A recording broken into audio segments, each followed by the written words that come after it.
Edition. Born half-man, half-fish, Fulchester United's brilliant young goalkeeper Billy Thompson's uncanny ability had earned his side a vital away cup clash with much-fancied Rossdale Rovers. But then they were kidnapped and taken to Mars with the kick-off only seconds away. Colchester will forfeit the match unless they get here in 10 seconds. 9, 8, 7... Hey, what's this? They made it, and in the nick of time, too. Phew, that was a class shave. We're ready when you are, Ref. OK, let's get started. Fulchester made an ideal start. Goal, after only 15 seconds. Soon all eyes were focused on new boy Shaken Stevens. Look at that body swerve. Neat footwork. He certainly can move. Oh no, he's lost it. United boss Tommy Brown looked on impassively. Stevens' movement off the ball is impressive, Sid, but his control is letting him down. Aye, boss, he hasn't managed to touch the ball yet. Suddenly... What a pinpoint pass. That penetrating through ball leaves Stevens with only the keeper to beat. What a terrific goal-scoring opportunity. Oh no, he's tripped on the ball. Stevens is out cold. Yes, a disappointing effort from the singing centre forward. He seems to have taken a nasty knock. Coach Sid Preston is quickly on the scene.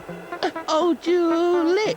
Oh, Julie! Oh, Julie! He's suffering from concussion. I think we'll need a stretcher. Marie, Marie! Marie, Marie! I'm afraid Stevens will take no further part in this game. As the game progresses, Fulchester's legs inexplicably begin to tire. Oh, my legs are so tired, I can hardly move. Too slow. I'll take that. Ha! Hard their keeper to beat and a defence barely able to stand. I can't believe my luck. No! The pressure is well and truly on us now, eh, boss? I said. We've got some hard talking to do in the half-time dressing room. At half-time... Hey, me boots have been weighed down with lead. Solve mine. Oh, yeah. There's some in the mine, too. Someone is out to make trouble for Fulchester United. The question is, who? The 1-1 stalemate continues right up until the dying seconds of the match. But... Crumbs! A puncture! I'm sorry, lads, the ball's burst. I'll have to abandon the match. We'll have to toss a coin to decide the result. Crumbs! What a sickener after all our efforts, eh, boss? The Rossdale skipper calls heads. Heads it is, Rossdale win. Yes, and Fulchester United are out of the cup. Hooray! But surely it's best out of 3. That's right. Fulchester to call. Tails. Tails it is. The next one's the decider. Heads, please. No, it's a tail. Fulchester win the match. Bah! The very next day, as a victorious Fulchester side headed for their training ground. With last night's victory under our belts, we'll take some stopping in tomorrow night's European Cup clash with Bongo Gadaza. But when the coach arrives... Sorry, mate, you can't come in here. Well, this is the Fulchester United training camp. Not now, it isn't. This is a new multi-storey car park. This is the work of Gus Parker, evil boss of our arch-rivals, Grimthorpe City. Aye, and it leaves us with nowhere to train in preparation for tomorrow's European Cup trip to distant Botslavia. Why don't we train on the plane? Great idea, Bully! I'll order some exercise bikes immediately. Meanwhile, at nearby Grimthorpe City, evil boss Gus Parker is planning a European break for his players. Is that everything, Wilf? Yeah, boss. I've got the ferry tickets, scarves, hats, baseball bats and 26,000 cans of lager. Excellent. Dressed as genuine Fulchester supporters and with our minds poisoned by alcohol, we'll behave like animals. Ha, ha, ha. And by the end of the day, the authorities will have no choice but to ban Fulchester from all competitions. Ha, ha, ha. And so the next morning, Fulchester's plane soared Botslavia bound over the North Sea. But it's a funny game. 11 men against 11 men. What do you think, Sid? Wait a moment. This isn't Coach Sid Preston. This is a life-size dummy packed with explosives. And it's set to go off at any moment. This will really put the cat amongst the pigeons as far as tonight's team selection is concerned. Seconds later, in the raging swell of the North Sea, Fulchester boss Tommy Brown has an idea. It's a good job I ordered these crates containing exercise bikes to be loaded on board. We can use them to make a boat. Come on, lads, let's get to work. And so, shortly, well done, lads, a useful bit of boat building. But it may take us several hours to reach Botslavia. Someone is going to have to swim to Botslavia ahead of us and hold the fort until we arrive. I'll go. Yes, Billy. Your unique fish-like abilities make you the obvious choice. Remember, Billy, try to close down your opponent's space until the rest of the team arrive. Meanwhile, in the bar of a nearby ferry... Right, there's 58 pints I've had so far. Me too, boss. By the time we reach Botslavia, we'll be so drunk and badly behaved that our actions will earn Fulchester United a total ban from all European competitions. Seconds later...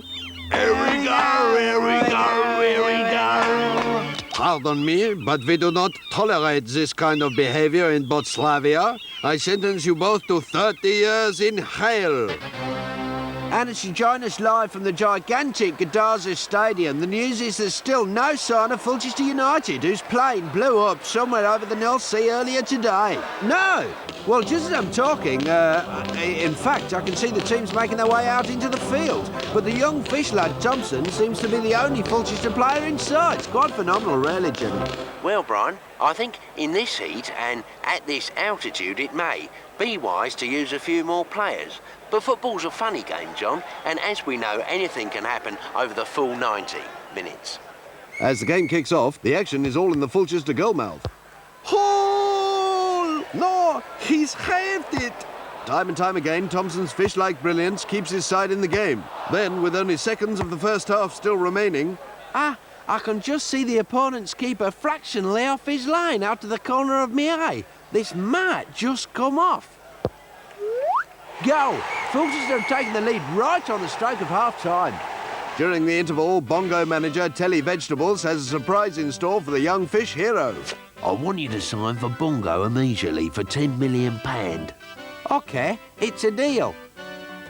Ha! You've just signed a written confession to crimes perpetuated against the Botslavian state. The punishment is death. Guards, take him away. Soon the second half is underway.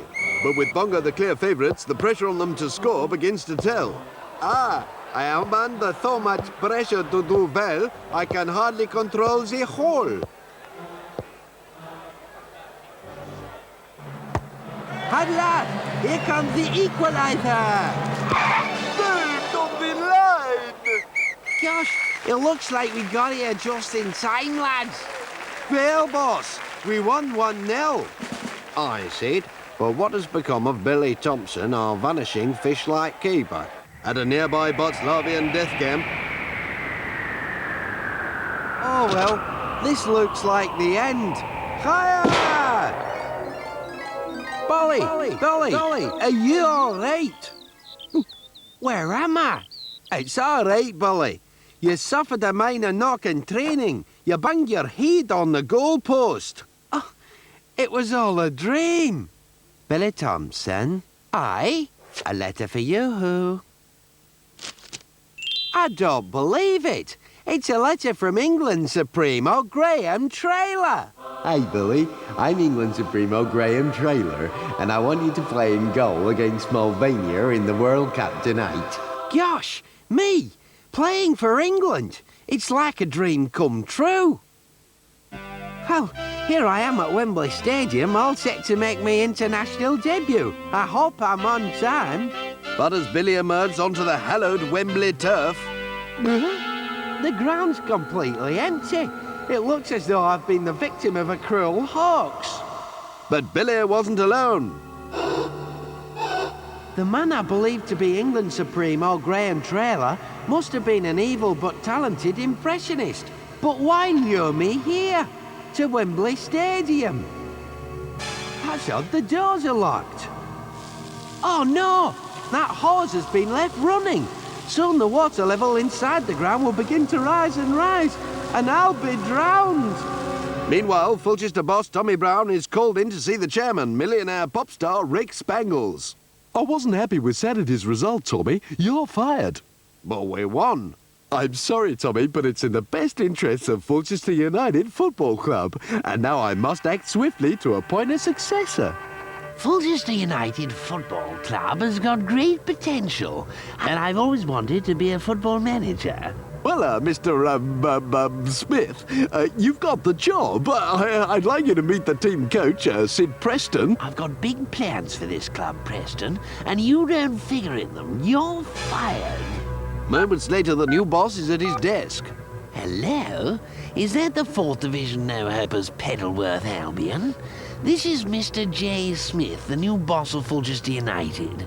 I'd like to swap all our best players for your worst ones, and I'll throw in our brilliant keeper, Billy Thompson, free of charge. Meanwhile, at Wembley Stadium, things are beginning to look grim for Billy. Help! Help! Has Billy the Fish really drowned? Will evil Gus Parker steer Fulchester to relegation? Or have we witnessed the final chapter of Billy the Fish?